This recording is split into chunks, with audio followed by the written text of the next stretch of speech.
All right, what's going on, you guys? Nick here with Nick Strength and Power. I've got a couple of interesting stories for you guys today. The first story that I've got for you guys today, Justin Rodriguez. It looks like he's going to be doing the Olympia anyway, despite his runner-up placing at this past weekend's Legion Sports Festival. So he says, Legion Sports Fest is done. First of all, thank God I'm super happy with my physique, and congratulations to the champ, Tonio Burton.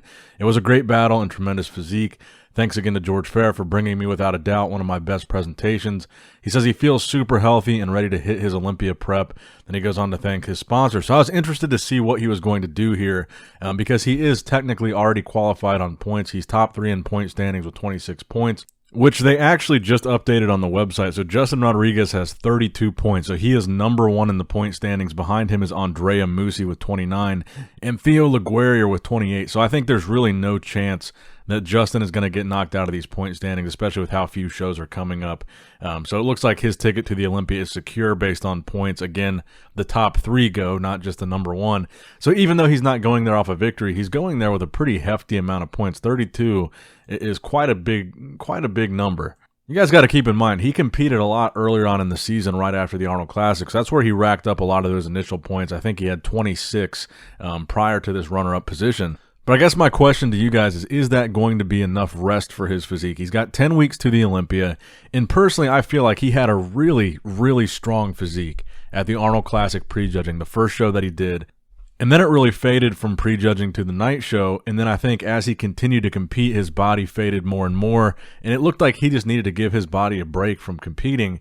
But is 10 weeks going to be enough time off? Because it looks like it didn't really do him that much good between the last show and this show, working with a new coach and taking the time off that he did take. I think he probably could have played it safe realistically and not done the Legion show, and he probably still would have got there on points with that 26 points had he just stretched that all the way to the Olympia. It would be a little bit risky to wait for the Olympia and wait that long, then maybe get knocked out of the point standings. That would be disappointing, but I think that 26 probably would have got him there anyway. And he probably could have got himself an even longer break in between now and then. So my question to you guys is, do you think he's going to do well at the Olympia this year? And what do you guys think overall? I mean, this is kind of a question, kind of an interesting topic every year. Is it worth going to the Olympia if you haven't won a pro show? Now, personally, I think if Justin looks how he looked at the prejudging for the Arnold, if he can do that at the prejudging for the Olympia and the finals at the Olympia, I think he would be a solid top 10 guy with that physique. But these other versions of Justin that we've been seeing, I don't know if that's going to cut it. He's got to bring that Arnold Classic prejudging conditioning, and he's got to bring it twice, not just at prejudging. But we know that he's at least capable of bringing something like that once. So that's kind of the big wild card for me with Justin doing the Olympias. Will he be able to nail it like that? Now, next up in the news, the latest physique update from Hunter Labrada. He's standing there with Branch Warren and his dad, Lee Labrada, less than now 10 weeks out from the Olympia. Looking extremely impressive, especially in this first shot here, the most muscular. Always one of my favorite shots of Hunter's because of the vascularity. He's got this crazy vascularity that like ripples through his chest, all the way from his chest to his shoulders to his arms. You can follow the vein like all the way through. And he's one of the guys, it's kind of unique to him. Not a lot of guys have vascularity like that all throughout their chest. And I just think that's a very impressive pose for him, the most muscular. Now, he also shared in this update a side chest and then another most muscular at the end, again with that same kind of vascularity. And I think Hunter looks really impressive. We've shown some comparison pictures before. He looks like he's definitely added on some size to his quads from last year and added some size on overall to the physique that he brought at last year's Olympia, which I think is impressive, and I think that's one of the things he needed to work on. I still want to see his back a little bit more. That was another area I think he needed to focus on. But overall, he was 4th last year. There's no question, there's no doubt in my mind that he's put on size. He has improved from last year. But will those improvements to his physique translate into an improvement in his placing?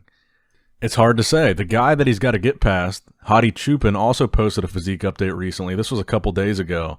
Not a great physique update, just 2 shots of his back, a back double bicep and a back lat spread. And it's always difficult when we're talking about Hadi because it's really hard to tell when he's posting something recent or when he's posting a throwback or really anything at all about the time frame of when these photos came out. But he says, slowly, we are still at the beginning of the road. Be careful not to run out of fuel. That's the caption that he has there. Again, no indication that these were taken that day, but also no indication that they weren't. So I'm going to assume these could have been Hadi Choopan at 10 weeks out. But Hadi really isn't much of a wild card. I mean, he's pretty consistent when it comes to conditioning. He looks about the same every time he competes, sometimes a little bit sharper, but he's always in shape. He's always one of the most conditioned guys in the show. So the question with Hadi is never really, is he going to look better or worse, because he's pretty consistent. The question is, are the guys ahead of him or right behind him going to look better or worse? Because if Brandon Curry slips, if Big Ramy slips and they're not conditioned, we know that Hadi is going to be. So that's where Hadi is very dangerous. Or in an instance where Hunter Labrada or Nick Walker, if they're not as conditioned, they're not going to move past Hadi. He's kind of like this immovable object because he is so consistent. So I guess the question is, what do guys like Hunter and Nick Walker have to do to push past Hadi Choopan? I think the answer is not necessarily added size for Hunter Labrada. It's going to be crazy condition. I would say the same thing for Nick Walker. He's already got the size. It's going to be crazy condition. They need to push past Hadi, and I think the only way they really do that is to be more shredded than Hadi, which is a very, very difficult task because that's kind of his calling card at this point. Which, by the way, we did just get another physique update from Nick Walker today as well, a side chest where he looks absolutely monstrous as always. And really, what update does Nick Walker not look monstrous in? And I'll say this about Nick Walker. It's hard for me to say with Hunter that he could be top 3 or top 2 with the physique that he has right now. But Nick Walker, I feel comfortable saying if Nick Walker came in with Hadi Choopan level conditioning, I think Nick would be top 2, top 3 without a doubt. I think he would certainly move up from that 5th place spot. And I could see Nick right now as high as 2nd if he looked like Hadi Choopan in terms of conditioning. He's got the size. He's got the freak factor. If he had that level of detail, those fibers, those striations like Hadi on the physique that he's got, I could see him being top 2 in the world. But right now, I really feel like Ramy is just so dominant and so overwhelmingly big that when Ramy comes in shape, it's really hard for anybody to beat him. But I for one would love to see that call out, a call out of a super shredded Nick, a super shredded Hadi, and then Big Ramy. If that were the top 3, I think that would be an insane Mr. Olympia. All 3 of those guys at their peak, who comes out on top? And the other thing too is Brandon Curry. It seems like a lot of people just aren't really talking about Brandon, and that's probably because he's been kind of quiet on social media. We haven't seen really any updates from Brandon at all this Olympia prep, which is unlike Brandon. But we can't count him out. He just won the Arnold Classic. He is a returning Mr. Olympia. He was runner-up last year, but he's a guy that I think a lot of people have already kind of looked past and saying, you know, these younger, newer guys, they think Brandon is beatable. And I think they saw that at the Arnold this year. I think it's safe to say that Brandon was off, and a lot of people thought that William Bonac should have won that Arnold Classic. And I think after seeing kind of that weak point, that chink in his armor, which was exposed by Bonac, I think a lot of people are thinking, you know, there's a good shot that we could have a new top 3 or a new runner-up this year. So I'm very curious to see how Brandon Curry looks at this year's Olympia, because like I said, it's not really like Brandon that we don't see anything from him leading into the Olympia in terms of physique updates. He's usually one of the guys that posts the most. But let me know what you guys think in the comment section down below. How do you think the Olympia lineup is going to shake up this year? And how do you think Brandon's going to do? Because I don't know. It's kind of a tough call. Now, the final story that I want to talk about today is Breon Ainsley. So we all saw a lot of Breon Ainsley at the Legion Sports Festival. He was on the live stream. We saw a lot of pictures being posted of him. And it makes me wonder, I really do wonder if he is going to compete in the Olympia this year. We saw a guest posing from Breon a few weeks back where he looked a lot bigger than he usually looks. He's announced that he's doing 212 after this year's Olympia. So he's obviously going to be putting on size for that. And in a lot of the recent stuff that we saw of him, he's looked a lot bigger. And at Legion, he didn't really look like he was 10 weeks out from the Olympia, to be totally frank. You can still really see kind of that fullness, that puffiness in his face. You can kind of see that puffiness still in his arms. I mean, his forearms were vascular, but the thing that's got me thinking about this is all the updates that we've seen from Urs. Urs is also the same distance from the Olympia as Breon is, and Breon is the guy that placed directly of Urs last year. Breon is the guy that Urs has to get past. And from what we've seen of Urs, he is like miles ahead of where Breon is from a conditioning standpoint. He's got cross striations in his legs, crazy vascular. He's got like a very sunken in face, striated glutes. His conditioning is on like a whole different level than Breon's is.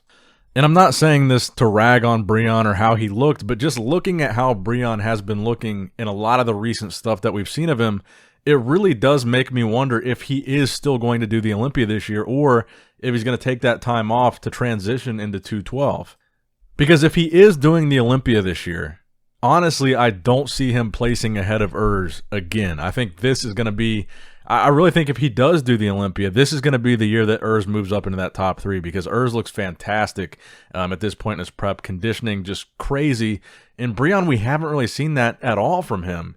So I think if Breon slips at all from how he looked last year, and conditioning is one of those aspects, I think Urs is going to overtake him. But again, let me know what you guys think in the comment section down below. And as always, I love you guys. Appreciate you guys. Make sure you like and subscribe. Nick Strength and Power, signing out. All right, guys, don't forget to click that like button and subscribe to this channel if you enjoy the content. Also, check out my Instagram at Nick Strength Power. My Facebook page, which is simply Nick Strength and Power. My secondary YouTube channel, Nick Strength and Vlogs, for vlogs and bonus content that you will not see on this channel. And consider subscribing to my third YouTube channel, Nick Strength and Pokemon, which is all things Pokemon and trading card games, completely unrelated to this channel. So if you're into that, give that one a look. And all links to merchandise and social media will be in the description box below. If you guys want a Nick Strength and Power t-shirt, that will be in the Shopify link below. Have a great day.